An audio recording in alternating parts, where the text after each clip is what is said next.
నాతో పెట్టుకోవద్దు, నన్ను గెలకొద్దు, గెలికితే ఎలా ఉంటుందో చూపిస్తా.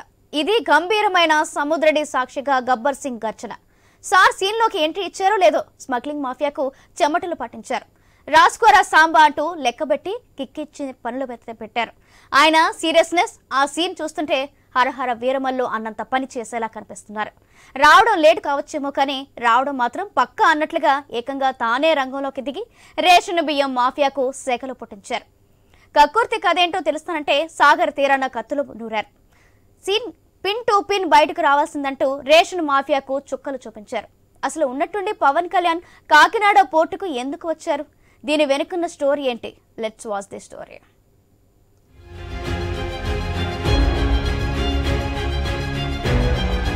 ఇది కాటమరాయుడి తీర్పు. మాఫియా అంతు తేలుస్తారంటూ ఇచ్చిన రియాక్షన్. దీని వెనక ఎవరున్నా వదిలిపెట్టేది లేదంటూ ఇచ్చిన స్ట్రాంగ్ వార్నింగ్. తనకు కొంచెం తెక్కుంది, దానికో లెక్కుంది అంటూ రియల్ లైఫ్ లో మోతమోగించిన ఉస్తాద్ భగత్ సింగ్ రియల్ లైఫ్ లోనూ సేమ్ టెంపో చూపించారు. మాఫియా మతలవి తేలుస్తానంటూ గర్జించారు.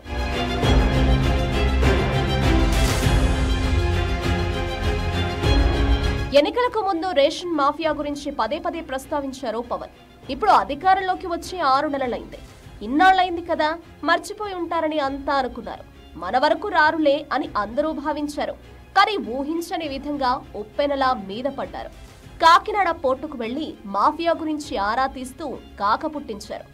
గుట్టు చప్పుడు కాకుండా ఎవరికంటా పడకుండా అందరినీ మేనేజ్ చేయడం ఇక కుదరదని తేల్చి చెప్పారు.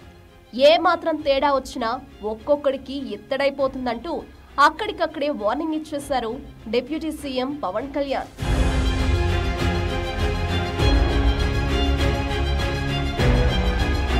సేనాని సీరియస్ వెనుక స్టోరీ వేరే ఉందంటున్నారు జన సైనికులు.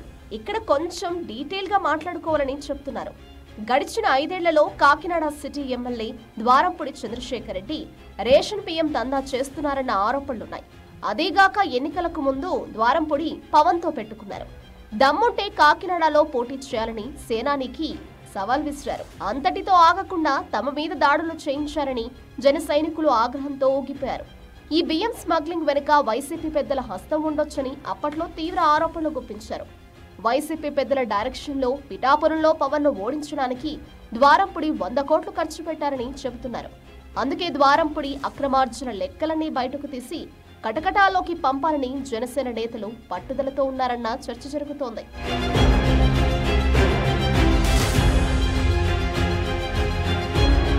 అయితే జన సైనికులు ఇక్కడే కథను మరో మలుపు తిప్పే ప్రయత్నం చేస్తున్నారన్న టాక్ వినిపిస్తోంది. ఎలా అంటే వైసీపీ అధికారంలో ఉన్నప్పుడు నాటి కాకినాడ సిటీ ఎమ్మెల్యే ద్వారంపూడి చంద్రశేఖర్ రెడ్డి పవన్ కళ్యాణ్ ఆయన తల్లి అంజనమ్మపై వాడిన అసభ్యకర పదజాలం జన సైనికులకు కోపం తెప్పించింది. తమ అధినేతపై ద్వారంపూడి చేసిన వ్యాఖ్యలను ఖండిస్తూ జన సైనికులు, పార్టీ వీర మహిళలు రెచ్చిపోయారు. క్షమాపణ చెప్పాలంటూ 2020 జనవరి 11న ద్వారంపూడి ఇల్లు ముట్టడించే ప్రయత్నం చేశారు. అయితే అనుమతి లేదంటూ పోలీసులు వారిని అడ్డుకున్నారు. ఇంతలోనే ద్వారంపూడి ఇంటి వైపు దూసుకొస్తున్న జనసేన నేతలపై కొందరు రాళ్లు రువ్వుతూ కర్రలతో దాడులు చేయడం కలకలం రేపింది. ఈ దాడుల్లో కొంతమంది వీర మహిళలు జన సైనికులకు గాయాలయ్యాయి.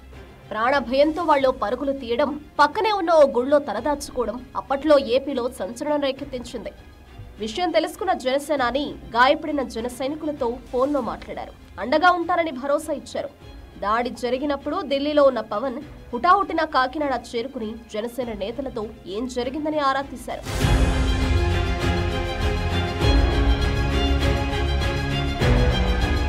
అప్పటి నుంచి మొదలైన కోల్డ్ వార్ ఎన్నికల నాటికి ముదిరి పాకన పడింది.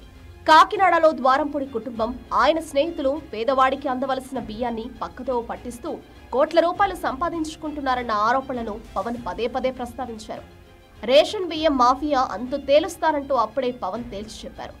బియ్యం అక్రమ రవాణా సూత్రధారి మాఫియాకు కర్మ, కర్త, క్రియ ద్వారంపూడేనని ఎన్నికలకు ముందు చేసిన తాను ఆరోపణలు కావని, నిజాలేనని చెప్పిన పవన్ కాకినాడ పోర్టు ఇష్యూను సీరియస్ గా తీసుకున్నారన్న చర్చ జరుగుతోంది.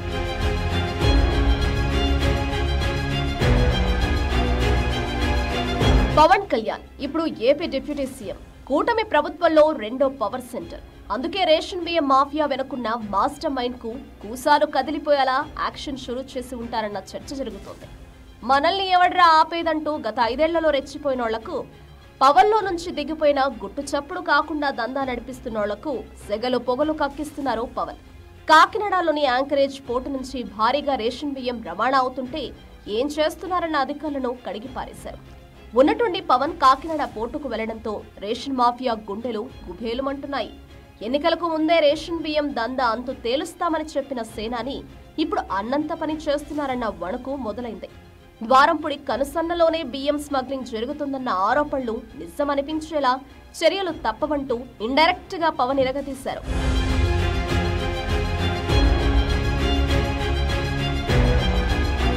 రేషన్ బియ్యాన్ని కిలో 10 రూపాయలకు కొన్న మాఫియా వాటిని స్మగ్లింగ్ చేయడమే పనిగా పెట్టుకుందన్నది పవన్ మాట. 1000 కోట్ల విలువైన బియ్యాన్ని తరలించి ఉంటారని ఆయన చాలా క్లియర్ గా చెప్పారు. స్మగ్లింగ్ లూప్ హోల్స్ పట్టుకుని మళ్లీ చాప కింద నీరులా దందా నడిపిస్తున్నట్లు తన దృష్టికి రావడం, అంతలోపే కాకినాడ పోర్టుకు దగ్గరలో రేషన్ బియ్యం పట్టుబడ్డంతో ఆయనే స్వయంగా రంగంలోకి దిగారు.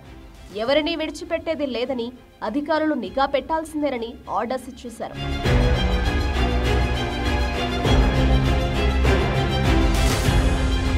ఏమైనా ఇన్నాళ్లు కాకినాడ పోర్టు కేంద్రంగా చెలరేగిన రేషన్ బియ్యం స్మగ్లింగ్ మాఫియాకు పవన్ కళ్యాణ్ రూపంలో పడిన పిడుగు గడగడలాడిస్తుంది. తీగ లాగితే డొంక కదిలిపోతుందేమోనని గజగజలాడుతున్నారు. మరి ఇంతలా కత్తులు నూరుతున్న కాటమరాయుడి యాక్షన్తో రేషన్ మాఫియా ఆకడాలు మటాష్ అవుతాయా? ఒక్కొక్కడికి ఇత్తడైపోతుందన్న పవన్ మాటలు నిజమవుతాయా? రేషన్ మాఫియా వెనుక వైసీపీ నేతలు ఉంటే చర్యలు తప్పనిసరిగా తప్పకపోవచ్చేమో కానీ అదే టీడీపీ నేతలుంటే పవన్ రియాక్షన్ ఎలా ఉండబోతుంది? ఏమో వేచి చూడాలి మరి.